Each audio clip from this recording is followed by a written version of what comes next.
வணக்கம் எல்லோருக்கும். Welcome to RV kitchen. என்னுடைய சேனலை சப்ஸ்கிரைப் பண்ணின அனைத்து உள்ளங்களுக்கும் என்னுடைய மனமார்ந்த நன்றியை தெரிவித்துக்கொள்கிறேன். அடுத்ததாக நான் இன்றைக்கு என்னுடைய சப்ஸ்கிரைபர் ஒருவர் சொதி செய்ய சொல்லி கேட்டிருந்தவர், பால் சொதி. அவருக்காகத்தான் நான் இந்த ரெசிப்பியை இன்றைக்கு செய்கிறேன். பார்த்திங்கன்னா அதுக்கு தேவையான பொருட்கள் எல்லாம் இதை எடுத்து வச்சுருக்கிறேன். இப்போ வாங்க என்னென்ன பொருட்கள்ன்ட்டு பார்க்கலாம். இப்போ தேவையான பொருட்களை பார்த்திங்கன்னால் 2 மீன் எடுத்துருக்கிறேன், திரளி மீன், தோகாத கோயில்னு சொல்கிறது. அடுத்ததாக வெங்காயம், செத்தல் மிளகாய், பச்சை மிளகாய், கருவேப்பிலை, மஞ்சள் தூள், உப்பு, புளி, தேங்காய் பால். இவ்வளோ தான் தேவையான பொருட்கள் சொதிக்கு. நீங்கள் விரும்பினால் இதில் செத்தல் மிளகாயை குறைச்சி போடலாம். நான் கொஞ்சம் உரைப்பாக சொதி செய்ய போகிறேன், அதனால தான் நான் கூட எடுத்துருக்கிறேன் பச்சை மிளகாயும் சித்தல் மிளகாயும். இது நெத்தலி மீன் பொரிக்க போகிறேன். அதுக்காக கொஞ்சமாக மஞ்சள் தூள், உப்பு தூள் போட்டு பிரட்டி வச்சுருக்கிறேன். இப்போ வாங்க மீனை முதல் வெட்டுவோம். பார்த்திங்கன்னா மீன் எடுத்துட்டேன். புளித்தின் பேப்பர் விரிச்சிருக்கிறேன். அடுத்ததாக நாங்கள் மீன்கிட்ட முள்ளுவலை வெட்டுவோம்.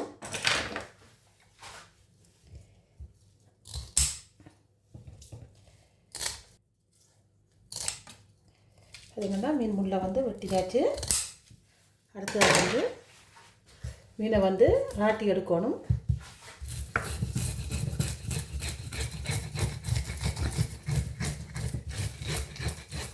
மீன் நல்லா அழுகக்கூடாது. நல்லா அழுகினாலும் உங்களால் செதில் வெட்ட முடியாது. அதனால் ஒரு அளவாக விலகி இருக்கணும்.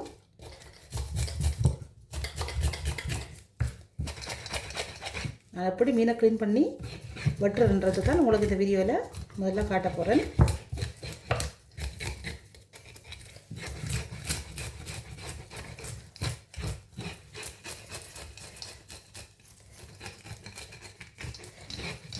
நல்ல வடிவாக செதில் ராட்டி எடுக்கணும்.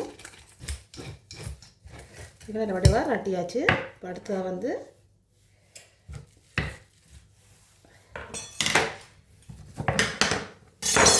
பார்த்திங்கன்னா நல்ல வடிவாக ராட்டி எடுத்துட்டேன். அடுத்ததாக மீனை வெட்ட போகிறேன்.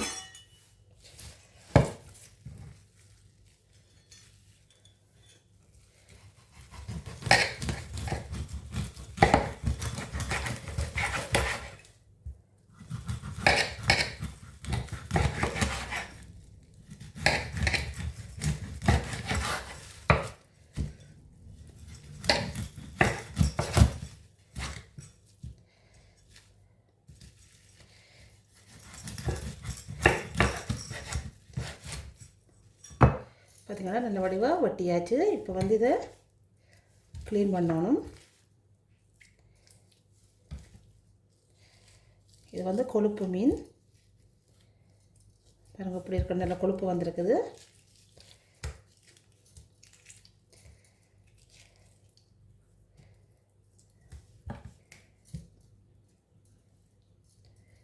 இப்போ இதை வடிவாக கழுவி எடுக்கணும். இதை முதல்ல சிங்குக்கு போட முதல் ஒரு பப்பியால் வடிவாக துரைச்சிடுங்கோ. அப்போ தான் உங்களுக்கு வேலை குறைவாக இருக்கும் கழுவி எடுக்கிறதுக்கு.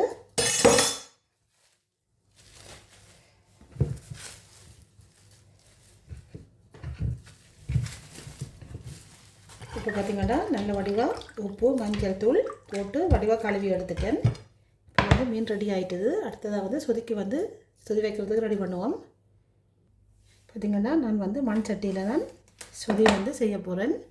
அதுக்கு ஒரு பெரிய மண் சட்டி எடுத்துகிட்டு அதில் கிட்டத்தட்ட 1 லிட்டர் தண்ணி விட்டுருக்கிறேன். சொதிக்கு மீன் எல்லாம் போட்டு அவிய வர்றதுக்காக. அடுத்ததாக கரைச்சி வச்ச புளியை இதில் விடுவோம். நான் 2 பெரிய மீன்ன்ற வழியால் நான் கூட தண்ணி விட, நீங்கள் குறைச்சி விடண்டா குறைச்சி விடலாம். புளிப்பு ஓகேயாக இருக்குது. அடுத்ததாக வெங்காயத்தை நல்ல வடிவாக புளியோடு சேர்ந்து கசக்கி எடுக்கணும். இதுங்களை வெங்காயம் போட்டுட்டேன். அடுத்தது வந்து பச்சை மிளகாய்,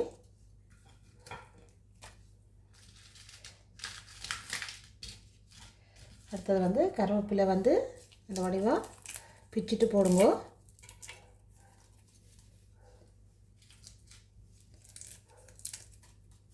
அடுத்தது சித்தல் மிளகாய் வந்து நான் வந்து 6 சித்த மிளகாய் எடுத்துருக்கிறேன். இதையும் வந்து நல்ல வடிவாக பிச்சு போடணும்.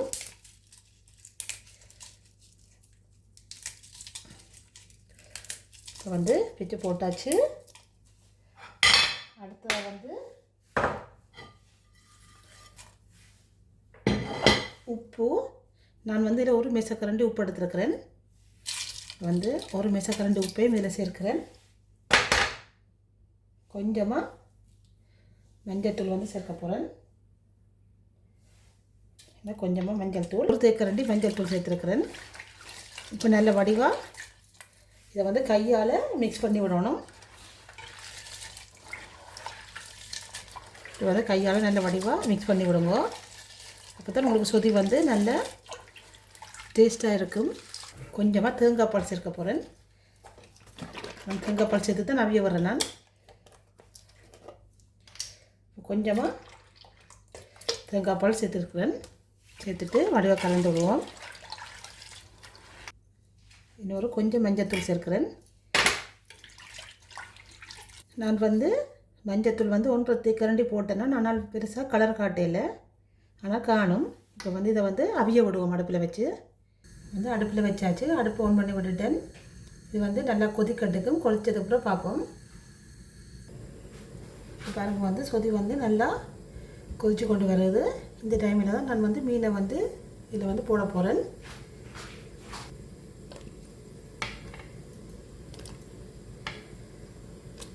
கொஞ்சம் பெரிய பெரிய துண்டுகளை வட்டினாத்தான் மீன் வந்து உடையாமல் வரும். அதுக்காகத்தான் நான் கொஞ்சம் பெருசாக வட்டியிருக்கிறேன்.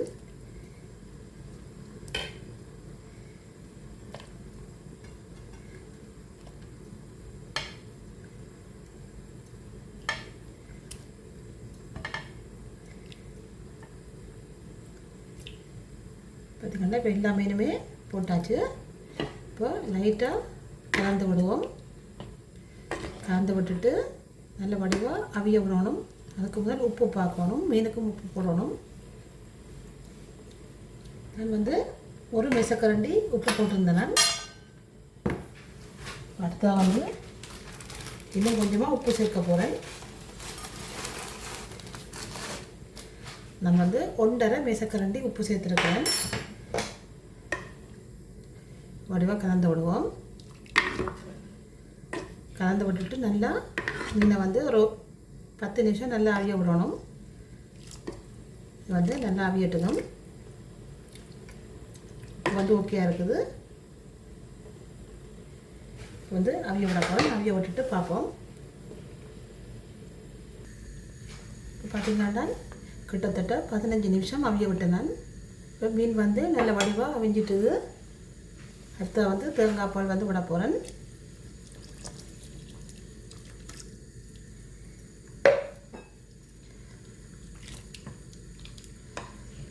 இதில் விட்டுட்டு வடிவாக கலந்து விடுங்க. என்றால் மீன் வந்து உடைஞ்சிடும்.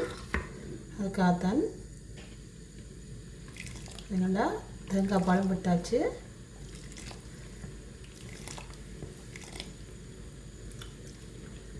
இப்போ வந்து உப்பெல்லாம் நல்லா கணக்காக இருக்குது.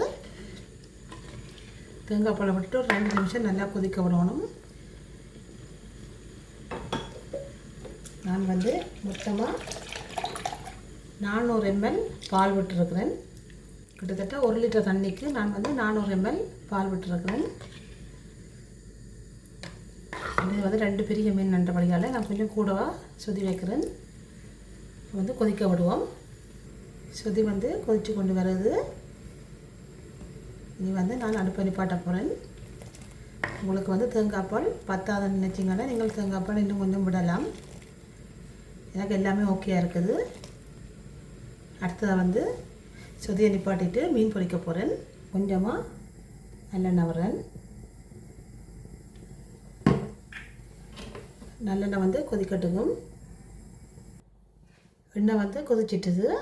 அடுத்தது வந்து நான் கொஞ்சமாக கார்ன்ஃப்ளவர் மாவு வந்து சேர்த்துருக்கிறேன். இது வந்து என்னோடய விருப்பம். நீங்கள் உங்களுக்கு விரும்பினா கார்ன்ஃப்ளவர் மாவு சேர்த்து போட்டு பொரியுங்கோ. இது வந்து சின்ன மீனாக இருக்கிறபடியால் நான் கொஞ்சம் முருகலை பொரிக்கொண்டு பண்ணுறதுக்காக கரையாமல் அதுக்கு மாவு சேர்த்துருக்குறேன். எல்லா மீனும் போட்டுட்டேன். எண்ணெயில் வந்து தெறிக்க பார்க்க மீன் பொரிக்கக்குள்ள, அதனால் வந்து இப்படி ஒரு நல்லா மூடி விடுங்கோ. அப்படின்னா எண்ணெய் வந்து தெறிக்காது. இப்போ வந்து ரெண்டு பக்கம் இப்போ வந்து மற்ற பக்கம் மாற்றி விடுவோம். ஒரு பக்கம் நல்லா புரிஞ்சிட்டுது, அடுத்த பக்கம் மாற்றி விடுவோம்.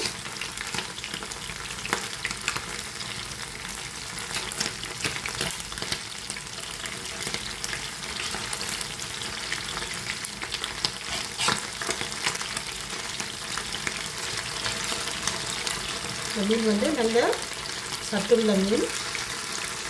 சின்ன பிள்ளைகள் பெரியாக்கள் எல்லாரும் சாப்பிடக்கூடிய மீன். கண்டிப்பாக பிள்ளைகளுக்கு வந்து பொரித்து கொடுக்கணும்.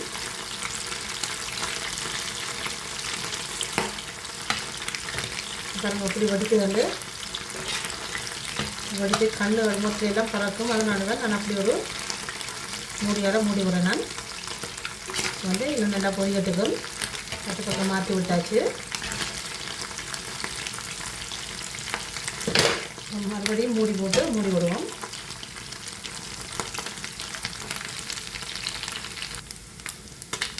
நல்ல வடிவாக பொரிஞ்சு கொண்டிருக்குது.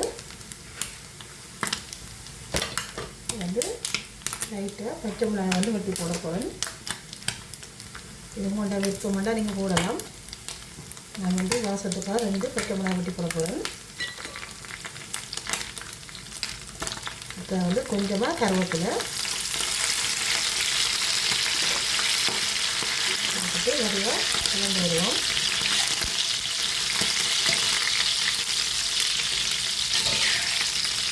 பார்த்தீங்கன்னா மீன் வந்து நல்ல வடிவாக தனித்தனியாக வந்திருக்குது. மீன் வந்து பொரிஞ்சிட்டுது.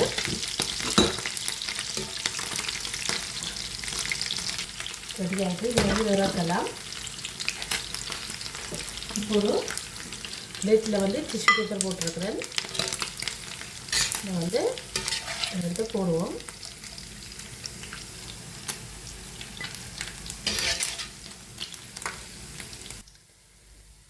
நல்ல சூப்பராக வந்திருக்கு. நல்ல டேஸ்ட்டாகவும் இருக்குது. இப்போ நான் ஒரு பிளேட்டில் வந்து சாப்பாடு போட்டு காட்டுறேன்.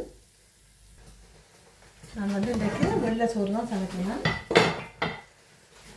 பாஸ்மதி சோறு தனித்தனியாக இருக்கணும். சொதிக்க சோறு வந்து அங்கே எப்படி இருக்குன்னு சோறு. அடுத்ததாக வந்து சொதி.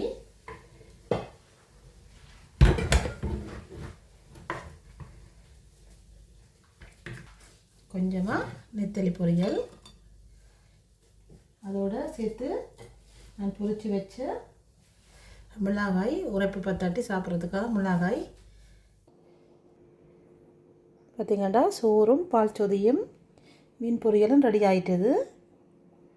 இந்த ரெசிபி வந்து உங்கள் எல்லாருக்கும் பிடிச்சிருக்க மாட்டேன்னு நினைக்கிறேன். பிடிச்சிருந்தால் லைக் பண்ணி ஷேர் பண்ணி சப்ஸ்கிரைப் பண்ணுங்க. அதோட இந்த ரெசிபியை கேட்ட என்னோடய சப்ஸ்கிரைபருக்கு நன்றியை தெரிவித்துக் கொள்கிறேன். இன்னும் ஒரு வீடியோவில் சந்திப்போம். நன்றி, வணக்கம்.